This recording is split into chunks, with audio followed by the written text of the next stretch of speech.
Hi, நான் Kirubakaran Rajendran. Welcome to growth Tamil channel. நிறைய பேர் இன்ட்ராடே ட்ரேடிங் பண்ணிட்டு இருப்பீங்க. பட் இன்ட்ராடே ட்ரேடிங்கில் நிறைய பேர் லாஸஸ் எடுப்பாங்க, சில பேர் ப்ராஃபிட்ஸ் எடுப்பாங்க. பட் கரெக்டான ப்ராசஸ் என்னன்றது தெரியாது. இந்த வீடியோவில் நான் ஒரு 5 பிரின்சிபல்ஸ் எக்ஸ்பிளைன் பண்ணுறேன். ஸோ நீங்கள் அதை ஃபாலோ பண்ணி உங்களோட இன்ட்ராடே ட்ரேடிங் ஃபாலோ பண்ணிங்கன்னா உங்களோட ஓவரால் வின்னிங் அக்யூரசி இன்க்ரீஸ் ஆகும், பெட்டர் ரிசல்ட்ஸ் கிடைக்கும். ஃபர்ஸ்ட் திங் இன்ட்ராடே ட்ரேடிங்கை பொறுத்த வரைக்கும் பெரிய லிமிடேஷன்ஸே டைம் லிமிடேஷன்ஸ். உங்களுக்கு மேக்ஸிமம் பார்த்தீங்கன்னா 9:15 to 3:15 இந்த ஒரு 6 hours விண்டோ தான் இருக்குது. இந்த 6 hours விண்டோக்குள்ளே கரெக்டான ட்ரேடிங் ஆப்பர்ச்சுனிட்டி தேடணும். அப்படியே கிடச்சா கூட கரெக்டான டைமில் என்ட்ரு ஆகணும். அப்படியே என்ட்ரானால் கூட கரெக்டான டைமில் எக்ஸிட் ஆகணும். இது எல்லாமே பண்ணால் கூட கரெக்டான பொசிஷன் சைசிங்கில் பண்ணணும். இந்த மாதிரி நிறைய ப்ராசஸ் இருக்குது. ஸோ இவ்வளோ இருக்கும் போது எப்படி இன்ட்ராடே ட்ரேடிங்கில் ப்ராஃபிட்டபுளாக எடுக்கிறது? நீங்கள் ஆல்ரெடி இன்ட்ராடே ட்ரேடிங்கே பண்ணிகிட்டு இருந்தால் கூட என்ன ப்ராசஸ், என்ன ஒரு 5 டிஃப்ரெண்ட் ப்ராசஸை ஃபாலோ பண்ணிங்கன்னா உங்களோட ஓவரால் ப்ராஃபிட்டபிலிட்டி இன்க்ரீஸ் ஆகும். இதுதான் நம்ம பார்க்க போகிறோம்.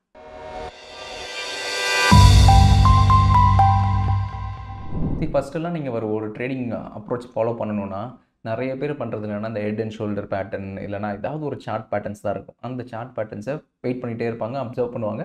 ஓகே, இது ஹெட் அண்ட் ஷோல்டர் பிரேக் ஆகிடுச்சு, நான் இப்போ என்டர் ஆகிறேன். இல்லைனா இது கப் அண்ட் ஹேண்டில் பேட்டர்ன் ஆகிடுச்சு, இப்போ நான் பண்ணுறேன் அப்படின்னும் போது நீங்கள் வேரியஸ் சார்ட்ஸ் பார்க்கணும். அதுக்கப்புறம் இந்த பேட்டர்ன்ஸை பார்த்துட்டு அதுக்கப்புறம் ட்ரேட் எடுக்கிறது ரொம்ப ஒரு டைம் கன்சூமிங் ப்ராசஸ், ரொம்ப டயரிங் ப்ராசஸ். இதை கம்ப்ளீட்டாக அவாய்ட் பண்ணிவிட்டு கம்ப்ளீட்டாக ப்ராசஸ் ட்ரிவன் அப்ரோச் போகணும். ப்ராசஸ் ட்ரிவன்னா ஒரு பர்டிகுலர் விஷயத்தை நீங்கள் ட்ரேட் பண்ணுறதுக்கு முன்னாடி, உங்களோட ஓன் காசை போட்டு பண்ணுறதுக்கு முன்னாடி பேக் டெஸ்ட் பண்ணணும்.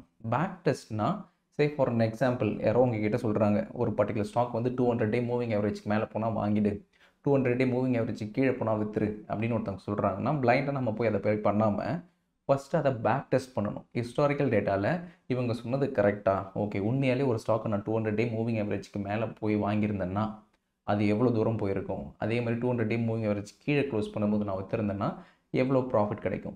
இந்த ஹைபோதசிஸை டெஸ்ட் பண்ணுறது தான் பேக் டெஸ்ட். ஸோ ஒரு விஷயத்தை நீங்கள் உங்களோட ஓன் காசை போட்டு ட்ரேட் பண்ணி கையை சுட்டுக்கிட்டு கற்றுக்கிறத விட ஃபஸ்ட்டு பேக் டெஸ்ட்டில் செக் பண்ணணும். ஓகே, இந்த பர்டிகுலர் ஸ்ட்ராட்டஜி ப்ராஃபிட்டபுளாக இல்லையான்ட்டு. பேக் டெஸ்ட்லேயே ஒரு பர்டிகுலர் ட்ரேடிங் ஸ்ட்ராட்டஜி ப்ராஃபிட்டபுளாக இல்லைன்னா கண்டிப்பாக லைவ் ரிசல்ட்ஸில் ப்ராஃபிட்டபுளாக இருக்காது. ஸோ நீங்கள் உங்களோட ஓன் காசை போட்டு அதுக்கப்புறமா அதில் லாஸ் பண்ணி கற்றுக்கிறத விட பேக் டெஸ்ட்டில் ஃபஸ்ட்டு செக் பண்ணலாம். எப்பவுமே சொல்லுவாங்க இல்லையா, தண்ணியில் காலை விடும் போது 2 காலையும் சேர்த்து விட்டுறத, ஒரு காலை விட்டு ஃபஸ்ட்டு செக் பண்ணி ஆழம் எவ்வளோன்னு பார்த்துட்டு அப்புறம் 2 காலை விடுன்றது.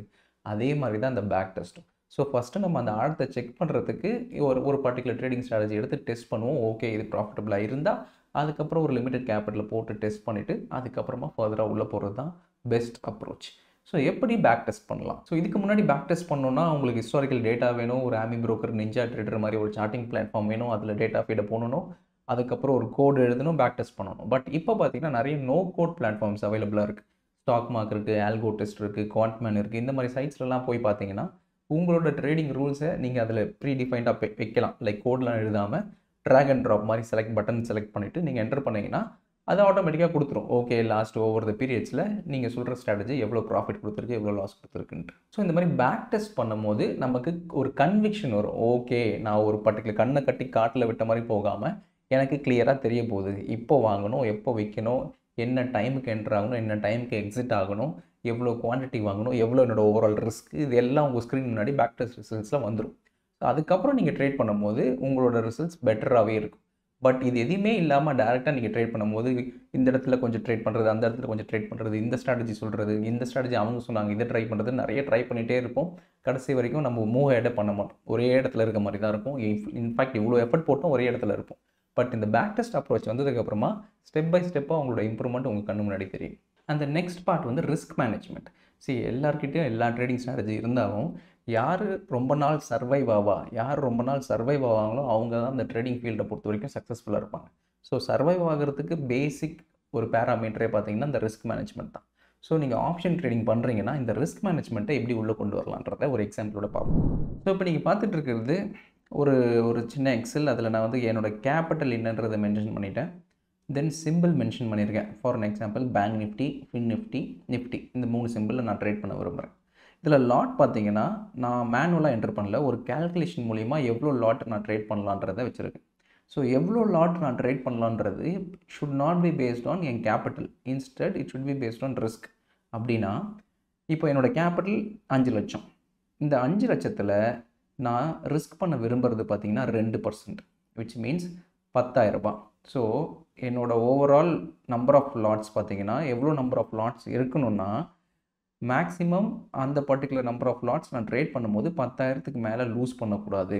அப்படின்னா நான் எவ்வளோ நம்பர் ஆஃப் லாட்ஸ் ட்ரேட் பண்ணலாம் அப்படின்றது தான் அந்த லாட் சைஸ் கேல்குலேஷன். ஸோ இந்த லாட் சைஸ் கேல்குலேஷனுக்கு ஃபஸ்ட்டு உங்களுக்கு தேவையானது என்னென்னா, ஃபஸ்ட்டு உங்களோட ரிஸ்க்கை நீங்கள் டிஃபைன் பண்ணணும். ஓகே, நான் ரிஸ்க்கை டிஃபைன் பண்ணிட்டேன். எனக்கு 2% மேலே லூஸ் பண்ணக்கூடாதுப்பா. எந்த ட்ரேட் எடுத்தாலும் சரி 10,000 தான் நான் மேக்ஸிமம் லூஸ் பண்ணணும். அப்படின்னா நான் எவ்வளோ நம்பர் ஆஃப் ட்ரேட்ஸ் எடுக்கலாம் அப்படின்னா, இந்த particular bank Nifty, fin Nifty, நிஃப்டின்னு வச்சுப்போம். ஃபார் அன் எக்ஸாம்பிள் என்னோட பேங்க் நிஃப்டி, ஃபின் நிஃப்டி, நிஃப்டியில் மேக்ஸிமம் ரிஸ்க்கு அப்படின்னு பார்த்தீங்கன்னா என்னோட ஸ்டாப் லாஸ் ஹிட் ஆச்சுன்னா நான் எவ்வளோ லூஸ் பண்ணுவேன் அப்படின்றது பேக் டெஸ்ட்டில் தெரியும். நான் ஃபஸ்ட்டே சொல்லியிருந்தேன் இல்லையா, பேக் டெஸ்ட் இம்பார்ட்டன்ட். ஸோ அந்த பேக் டெஸ்ட்டில் பார்த்தீங்கன்னா ஸ்டாப் லாஸ் ஹிட் ஆச்சுன்னா என்னோட மேக்ஸிமம் லாஸ் வந்து 1,425 ரூபா, இதில் 1,900 ரூபா, இதில் 2,375. எனக்கு இந்த ஒரு மெட்ரிக்ஸ் தெரிஞ்சிடும் பேக் டெஸ்ட் பண்ணும்போது. ஓகே, நான் இன்கேஸ் ஒரு 1000 ட்ரேட் எடுத்தேன்னா ஒரு ட்ரேடில் மேக்ஸிமம் நான் இவ்வளோ தான் லூஸ் பண்ணுவேன் அப்படின்றத அந்த ரிப்போர்ட் காமிச்சிடும். இப்போது நீங்கள் எவ்வளோ number of lot size trade பண்ணணுன்னா ஜஸ்ட் இதையும் டிவைட் பண்ணுங்கள், விச் இஸ் நத்திங் பட் 10,000 ரூபா உங்களோட ரிஸ்க்கு டிவைட் பை இந்த ஒரு லாட்டில் எவ்வளோ maximum risk as per back test அப்படின்றத நீங்கள் கால்குலேட் பண்ணிங்கன்னா இந்த நம்பர் குவான்டிட்டி வந்துடும். ஸோ 10,000 டிவைட் பை 1,425 போட்டிங்கன்னா 7 லாட்ஸ் வரும்.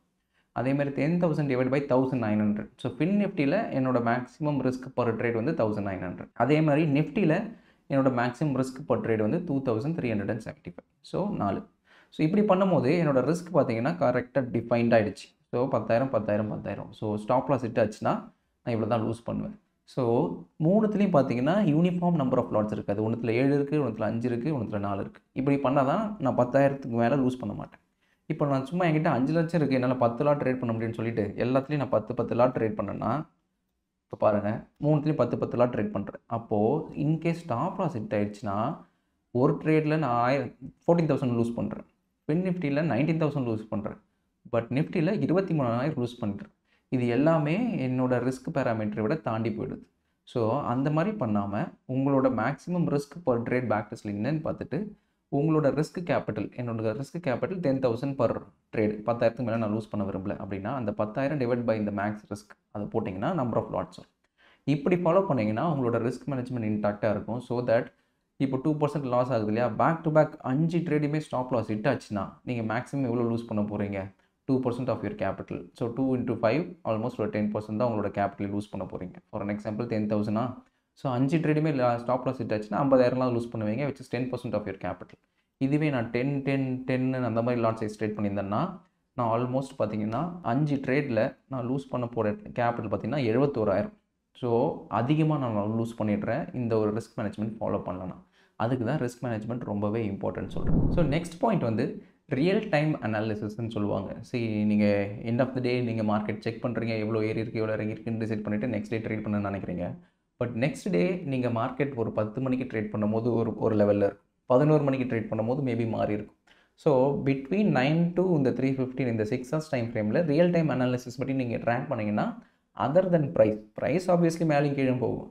பட் ஓவராலாக நீங்கள் ஆப்ஷன் ட்ரேடிங் பண்ணுறீங்கன்னா இந்த ஆப்ஷன் டேட்டா என்ன சஜஸ்ட் பண்ணுது, ஏன்னா அதை பேஸ் பண்ணி நீங்கள் ஒரு ட்ரேட் எடுத்திங்கன்னா ப்ரைஸை விட இது கொஞ்சம் பெட்டர் ப்ராஃபிட்டபிலிட்டி சினாரியோ இருக்கும். ஏன்னா ஆப்ஷன்ஸ் டேட்டா தான் டிசைட் பண்ணுது ஓவரால் மார்க்கெட் டைரக்ஷனை. ஸோ அப்படி இருக்கும்போது எந்த ஒரு ஃப்ரீ டூல் யூஸ் பண்ணி நீங்கள் இந்த ஆப்ஷன் அனாலிசிஸ் பண்ணலாம் அதை நான் இப்போ எக்ஸ்பிளைன் பண்ணுறேன். ஸோ இப்போ நீங்கள் பார்த்துட்டு இருக்கிறது ட்ரேடிங் டிக் அப்படின்னு ஒரு வெப்சைட். இந்த வெப்சைட் பார்த்தீங்கன்னா ஸ்பெசிஃபிக்காக ஆப்ஷன் அனாலிசிஸ்க்காக யூஸ் பண்ணுவாங்க. And most of the intraday option traders பார்த்தீங்கன்னா இந்த பர்டிகுலர் வெப்சைட் தான் யூஸ் பண்ணுவாங்க. ஸோ நீங்கள் இதில் போனீங்கன்னா ஆப்ஷன்ஸ் இருக்கு இல்லையா, அதில் ஓஏ அனாலிசிஸ், ஓப்பன் இன்ட்ரெஸ்ட் அனாலிசிஸ்னு ஒன்று இருக்கும். அதை கிளிக் பண்ணுங்கள். அதை கிளிக் பண்ணிங்கன்னா ரியல் டைம் பேசிஸில் எந்த இடத்துல ஆக்சுவலி மார்க்கெட்டோட ஓவரால் புல்லிஷாக இருக்கா பீரிஷாக இருக்குன்றது இதில் தெரிய வந்துடும். ஸோ ஃபார் அன் எக்ஸாம்பிள் இப்போ நீங்கள் பார்த்துட்டு இருக்கிறது நிஃப்டியோட சார்ட். ஸோ நிஃப்டியில் சிஇ இருக்குது, பிஇ இருக்குது. ஸோ ஓவராலாக பார்த்தீங்கன்னா எந்த இடத்துல இந்த இப்போ ஃபார் 22,100 கால் ஆப்ஷன் பார்த்தீங்கன்னா ஹையஸ்ட் ஓப்பன் இன்ட்ரெஸ்ட் இருக்குது. அப்படின்னா என்ன அர்த்தம்னா எந்த பர்டிகுலர் ஸ்ட்ரைக்குக்கு ஹையஸ்ட் ஓப்பன் இன்ட்ரெஸ்ட் இருந்ததுன்னா அந்த பர்டிகுலர் ஸ்ட்ரைக்கு தான் ஹையஸ்ட் ரெசிஸ்டன்ஸ் இருக்குன்னு அர்த்தம். ஸோ இந்த பர்டிகுலர் லெவலை தாண்டி மார்க்கெட் போகிறது ரொம்ப கஷ்டம், விச் இஸ் 22,100 லெவல்.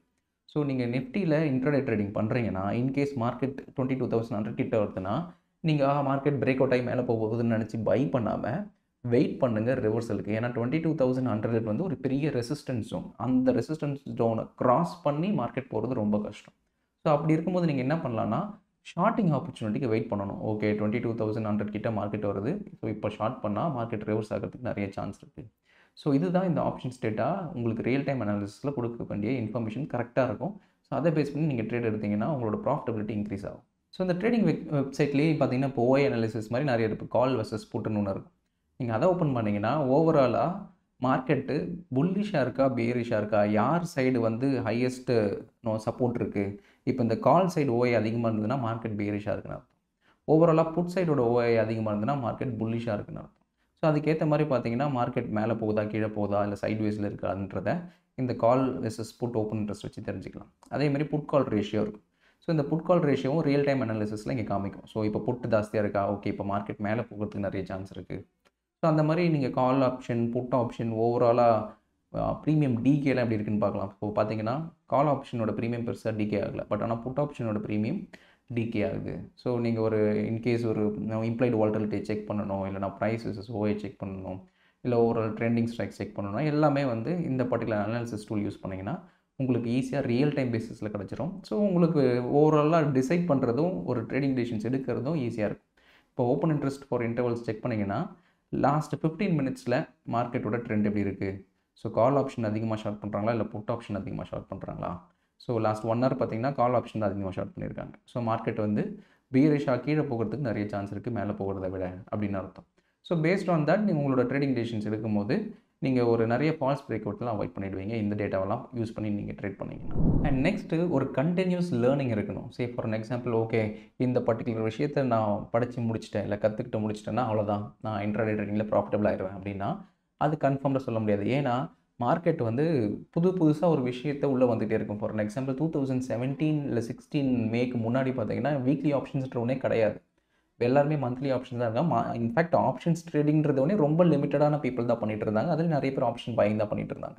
2017 இந்த வீக்லி ஆப்ஷன்ஸ்லாம் வந்ததுக்கு அப்புறமா பார்த்தீங்கன்னா ஃபஸ்ட்டு பேங்க் நிஃப்டி வந்தது, அப்புறம் நிஃப்டி வந்தது, அப்புறம் ஃபின் நிஃப்டி வந்தது, அப்புறம் மிட் கேப் சென்செக்ஸ்னு இப்போ இவ்வளோ இன்ஸ்ட்ருமெண்ட் வந்ததுக்கப்புறமா பார்த்தீங்கன்னா highest number of option turn ஓவரே நடக்கிறது பார்த்தீங்கன்னா அக்ராஸ் த வேர்ல்டு இப்போ இந்தியாவில் தான். இதுவே இந்த பர்டிகுலர் விஷயம்லாம் புதுசாக ஒருத்தவங்க அடாப்ட் ஆகலை கற்றுக்கலன்னா கண்டிப்பாக இப்போ பார்த்தீங்கன்னா நிறைய ஆப்ஷன் ட்ரேடர்ஸ் ப்ராஃபிட்டபிளாகவும் இருக்கிறாங்க. கண்டினியூஸ் ஆப்ஷன் செல்லிங்லாம் பண்ணி அவங்க அந்த வீக்லி ஆப்ஷன்ஸ்னால் என்ன, இந்த எக்ஸ்பைரி டே ஆப்ஷன்ஸ் ட்ரேடிங்னா என்ன, இதெல்லாம் கற்றுக்கிட்டதுக்கு அப்புறமா தான் இவ்வளோ ஆக்டிவிட்டி உள்ளே வந்தது. ஸோ இல்லை எனக்கு இது புதுசு எனக்கு வேண்டாம் அப்படின்னு நீங்கள் ஓப்பன் பண்ணியிருந்தீங்கன்னா இந்த ஒரு கம்ப்ளீட் ப்ராஃபிட்டபிள் எடுக்கிற ஒரு சினாரியோவோ இல்லை ஆப்பர்ச்சுனிட்டியோ மிஸ் பண்ணியிருக்கும். ஸோ இந்த மாதிரி தான் நெக்ஸ்ட் டே டுமாரோ பார்த்தீங்கன்னா வேறு ஏதாவது ஒரு பர்டிகுலர் நியூ ரெஜிம் உள்ளே வரலாம், இல்லை புதுசாக ஏதாவது ஒரு விஷயத்தை இன்ட்ரடியூஸ் பண்ணலாம் இந்தியன் மார்க்கெட்ஸில். ஸோ எதுவாக இருந்தாலுமே சரி நீங்கள் அதை எக்ஸ்ப்ளோர் பண்ண ஆரம்பித்து ஒன்ஸ் அதை கற்றுக்க ஆரம்பித்தா தான் அந்த லாங்கர் பீரியடில் நமக்கு சர்வைவலுக்கான சான்ஸ் நிறையவே இருக்குது. அண்ட் லாஸ்ட் திங் வந்து discipline. So any trading field நான் எப்போவுமே சொல்கிற ஒரு விஷயம் என்னென்னா நீங்கள் என்ன தான் எல்லாமே கற்றுக்கிட்டாலுமே அந்த கற்றுக்கின மொத்த வித்தையும் இறக்குறேன்டா அப்படின்ற சொல்லுவோம் இல்லையா, அந்த மாதிரி இறக்குனாலுமே அதை கம்ப்ளீட்டாக ஸ்டிக் பண்ணுறதுக்கு ஒரு டிசிப்ளின் வேணும். ஏன்னா மார்க்கெட் ஒன்ஸ் உங்களோட பொசிஷனுக்கு அகைன்ஸ்டாக போனாலே நிறைய பேர் பேனிக் ஆயிரும். சரி ஏன் மார்க்கெட்டில் மட்டும்தான் இன்ஜினியர்ஸாக இருக்கட்டும், டாக்டர்ஸாக இருக்கட்டும், எல்லா ப்ரொஃபஷன்ஸ் ஸ்டார்டிங் ஃப்ரம் சின்ன லெவல்லேருந்து ஸ்டார்டிங் ஃப்ரம் பெரிய ஹைலி எஜுகேட்டட் லெவல் வரைக்கும் எல்லாருமே உள்ளதாக இருக்காங்க. பட் எல்லாருக்குமே இந்த ஃபீல்டு சமம் தான். ஏன்னா ஒன்ஸ் இந்த ட்ரேடிங் சைக்காலஜி உள்ளே வந்ததுக்கப்புறம் இது எல்லாருக்குமே கஷ்டமாக தான் தெரியும். யாராலையுமே அதை ஃபாலோ பண்ணுறது கஷ்டம் தான். டாக்டராக இருந்தாலும் அவங்களும் மணி லூஸ் பண்ணுவாங்க, நார்மல் ஒரு அக்கௌண்டண்ட்டாக இருந்தாலும் அவங்களும் மணி லூஸ் பண்ணுறாங்க. ஏன்னா இந்த ஒரு டிசிப்ளின்றது ரொம்பவே கஷ்டம். அது இனிஷியல் பீரியட்லேயே நீங்கள் அதை புரிஞ்சுக்கிட்டிங்கன்னா ஓகே டிசிப்ளின் எனக்கு வேணுன்றதை புரிஞ்சுக்கிட்டிங்கன்னா நிறைய பெருசாக நீங்கள் ட்ரேட் எடுக்க மாட்டீங்க, நிறைய ரிஸ்க் எடுக்க மாட்டீங்க, ப்ராப்பராக ஃபாலோ பண்ண ஆரம்பிச்சிருவீங்க, ப்ராப்பர் ப்ராசஸ்க்குள்ளே வர ஆரம்பிச்சிருவீங்க. நான் எப்போவுமே சொல்லுவேன் இந்த மைக்கேல் ஷூமேக்கர் தான் வந்து வேர்ல்டுலேயே பெஸ்ட் F1 ரேசராக இருந்தார். ஸோ எல்லாருமே வந்து வாவுன்னு சொன்னால் கூட இந்த மைக்கேல் ஷூமேக்கர் இந்த ஃபெராரி மூலிமா தான், அந்த கம்பெனி மூலிமா தான் பேக் டு பேக் சாம்பியன்ஷிப் வாங்கினார். ஸோ இனிஷியல் பீரியடில் எல்லாருமே வந்து இந்த ஃபெராரி தான் பெஸ்ட்டு ரேஸ், F1 ரேஸ்லேயே ஒரு பெஸ்ட் மிஷின் மேக்கர்ஸ், அவங்கள மாதிரி ஒரு இன்ஜினியர்ஸ் இருக்க மாட்டாங்க. அந்த மாதிரி இன்ஜினியர்ஸ் இருந்து அந்த மாதிரி ஒரு கார் அவங்களால க்ரியேட் பண்ண முடிஞ்சதுனால தான் Michael Schumacher back to back championship win பண்ணான்னு சொல்லிட்டு இருந்தாங்க. பட் ஒன்ஸ் அவர் ரிட்டையர் ஆகி போனதுக்கப்புறமா திருப்பி அதே ஃபெராரி டீமுக்குள்ளே வேறு ஒரு டிரைவர்ஸ் வந்தால் கூட மைக்கேல் ஷூமேக்கர் அளவுக்கு சாம்பியன்ஷிப் எடுக்கவே முடியல ஃபெராரியால். So it is not that ஃபெராரியால் தான் அந்த பர்டிகுலர் சாம்பியன்ஷிப் வந்தது. It is because Michael Schumacher அந்த டிரைவிங் ஸ்கில்ஸ் எல்லாம் யூஸ் பண்ணி அந்த ஃபெராரியை டிரைவ் பண்ணதுனால தான் அந்த ஒரு பர்டிகுலர் சாம்பியன்ஷிப்பை வின் பண்ணார். ஸோ அந்த மாதிரி தான் ட்ரேடிங் சிஸ்டமும் ட்ரேடிங் ஸ்ட்ராட்டஜியும். ஸோ எல்லாருக்கிட்டையும் ட்ரேடிங் ஸ்ட்ராட்டஜி இருந்தாலுமே எல்லாருமே ப்ராஃபிட்டபிள் ஆக முடியாது. அந்த ட்ரேடிங் ஸ்ட்ராட்டஜியை எப்படி ஒருத்தரால் ஸ்டிக் பண்ண முடியும், பொசிஷன் சைஸ் ரூல்ஸ் எப்படி கொண்டு வர முடியும், நான் சொன்ன அந்த ரிஸ்க் மேனேஜ்மெண்ட் ரூல்ஸ் எப்படி உள்ளே கொண்டு வர முடியும், கரெக்டான டிசிப்ளின் ஃபாலோ பண்ண முடியும், இதெல்லாம் உள்ளே கம்பைன் பண்ணி நீங்கள் ஒரு ட்ரேடிங் ஸ்ட்ராட்டஜி இம்ப்ளிமெண்ட் பண்ணால் தான் நம்ம டிசிப்ளின்டாக இருக்க முடியும். ஒன்ஸ் டிசிப்ளின்டாக இருந்தாலே சக்ஸஸ்ஃபுல் ட்ரேடர் ஆகிடலாம். ஸோ இதுதான் ஓவரால் ஜஸ்ட்டாக, இதுதான் நீங்கள் இந்த பர்டிகுலர் விஷயத்தை எல்லாமே கம்பைன் பண்ணி நீங்கள் ட்ரேட் பண்ண ஆரம்பிச்சிட்டாலே உங்களோட overall intraday trading much better results கிடைக்கும். ஸோ இதுதான் இந்த வீடியோவில் நான் கன்வே பண்ணணும்னு நினச்சேன். So I will see you guys next week with another video. Bye.